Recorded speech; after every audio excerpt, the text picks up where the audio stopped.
Hey there, folks. Welcome to Spectrum Pulse. We talk about music, movies, art, and culture.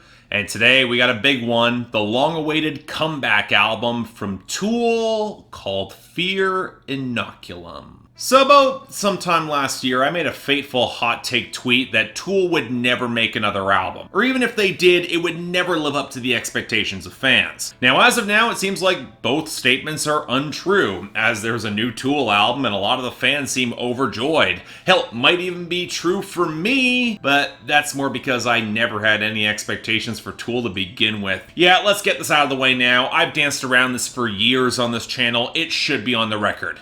I'm not much of a Tool fan. Of the big four in prog metal, I've typically ranked Tool as my least favorite among Queensryche, Dream Theater, and Fate's Warning. And revisiting their entire back catalog for this review, that's only cemented that opinion. And there's no easy way to approach this in a way that won't piss off the legion of Tool fans, which if I had less tact, boy would I have some words for that crowd. But let me stress, I get Tool's appeal. I get their influence. It's just that most of that appeal and influence doesn't work for me whatsoever. And I don't even think that should be all that surprising. You all know how much of a fan I am of melody and tight song construction. Two things that Tool seems to treat with disinterest at best as they lock into extended polyrhythms and miss a load of dated alternative metal downtuning, which is technically complex and impressive, but emotionally for me, it's kind of unengaging. Now, this would be where the band would point to the songwriting, which is the definition of two-dimensional, soaking in try-hard nihilism and abstraction. Kind of a shame because there can be a real emotional core and idea to some of these songs that's bowled over by ham-fisted lyrical bluntness and a lot of quasi-spiritual pseudoscience that is either more impressed with its own cleverness than its depth, or only bothers to make sense after several bowls and a handful of caps. And yet,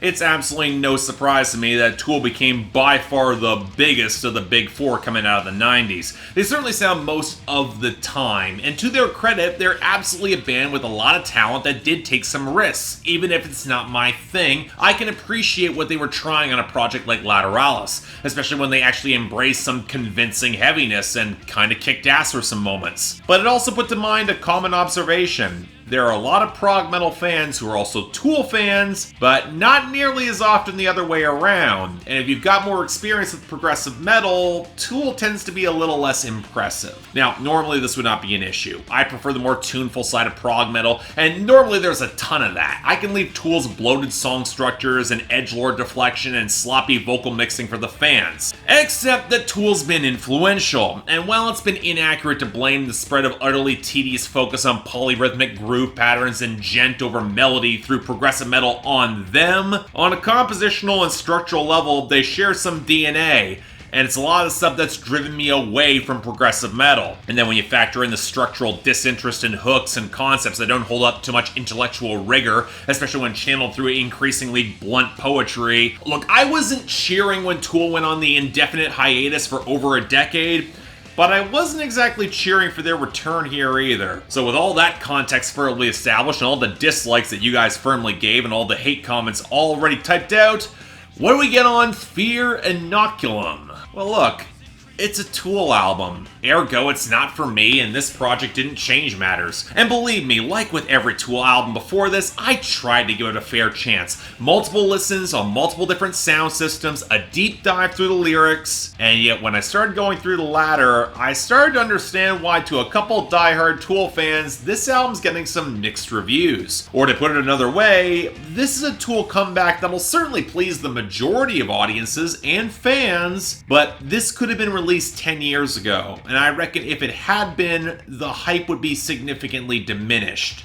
In other words, this is not that good or revolutionary. So alright, let's start off with the fact that, again, the Tool formula has not changed. And while it does not work for me, at some point if you're going to make songs this long, an understanding of melodic evolution or proper transitions would just be wonderful, guys. But again, I see the appeal. The drum and bass work is impressive as always. Maynard James Keenan is an expressive singer with variety, even if I've never quite sold on his intensity across this project, even at the heavier moments. And when the guitar lines are able to open up for some significant crunch, like on passages of Invincible and Tempest, they're potent. Hell, while I'm here praising Tool, I think there are moments of melodic growth and crescendo like on Pneuma, and even parts of Culling Voices. It's probably the most melodically interesting track to me here. Some people call it boring, but I actually kind of dig it. But they have potential. Now, granted, the second you take a step back, you realize that Tool is much more interested in their textured hand percussion and their weirdly spongy bass lines than focusing on a melodic direction.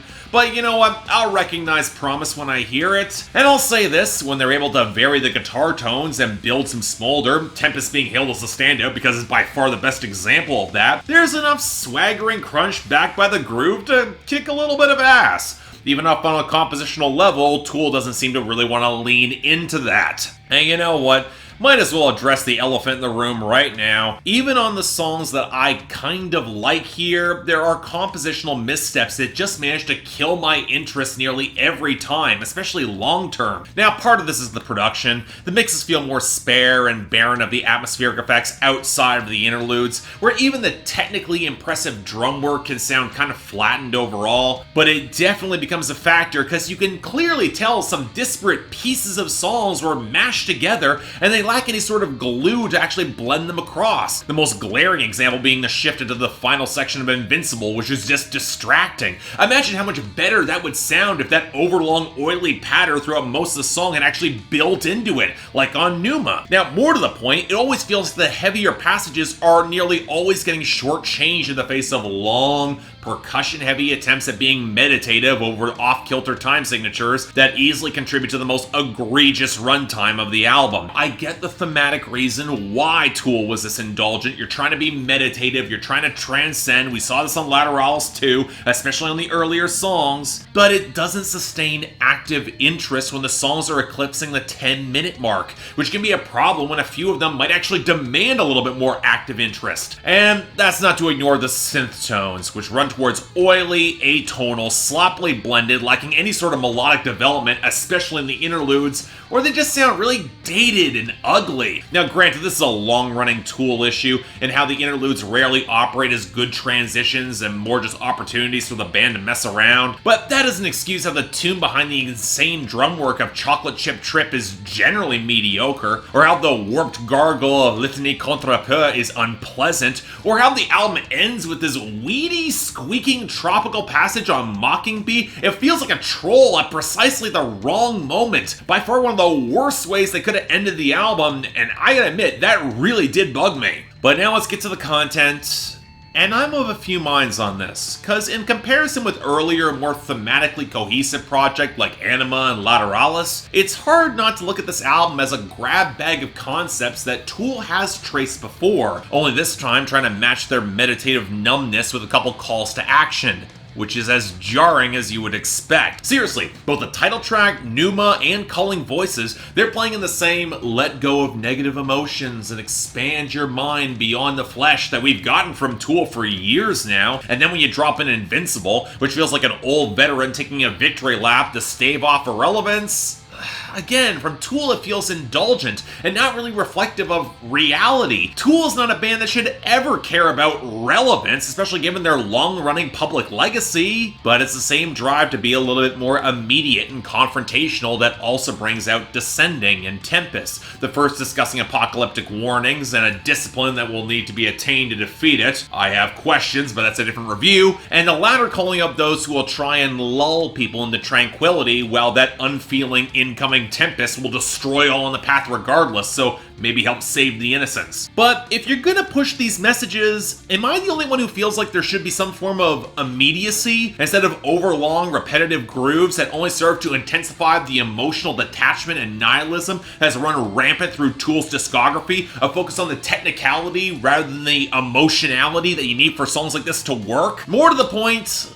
alright, look, I disparage Tool for leaning hard on the quasi-spiritual pseudoscience and edgelord detail, but stripping so much of that out to leave the lyrics feeling increasingly plain sucks away some of Tool's uniqueness. Sure, I didn't like it before, and does reflect a more mature band now, but losing that puzzle box facet as well as any sort of real emotional connection leaves this material just less interesting and more distant. And with some of these song concepts, that's a problem. But as a whole, You know, for as many listens I gave Fear Inoculum, this was a surprisingly easy review to put together. The sort of comeback that feels here more to satiate the cult following, even as the true diehards start questioning the pieces that they're just missing. It's not surprising, not just because the formula hasn't changed, but because this is a similar track that a lot of bands in their lane have followed, making their big, long-running comeback. And going further, I don't really see this aging all that well, because what makes this unique or a standout in comparison to what Tool's done before, which for a band as highly touted as creative might be a more damning indictment in the long run. They've done this before, and this is just not that interesting. Now, for me, it's a solid 5 out of 10, but it should be obvious that everyone should take me with a grain of salt here, given they're not really my thing. If they're your thing, go have a blast, go have fun. But if this album starts fading faster than you would expect, I don't know. Don't say I didn't warn you. So yeah, thanks a lot for watching. If you'd like to like and subscribe, I'd be more than grateful. I can imagine this is going to piss off a lot of people, especially some fellow critics even, who I think I've been maybe leading on that I like Tool a little bit more than I do. Yeah, the band just doesn't do it for me. It happens. I get the appeal, it's just not for me. You want to buy or stream the album though, links down there below, and I got the poll up there for all to tell me how wrong I am. Go have fun there. Beyond that, anything else I might be able to do to improve my presentation, I'm all ears. And if you're looking for new episodes of Billboard Breakdown or just my regular channel, links over here and the card right there. Until then, I'm Mark, you're watching Spectrum Pulse, and I'll see you next time.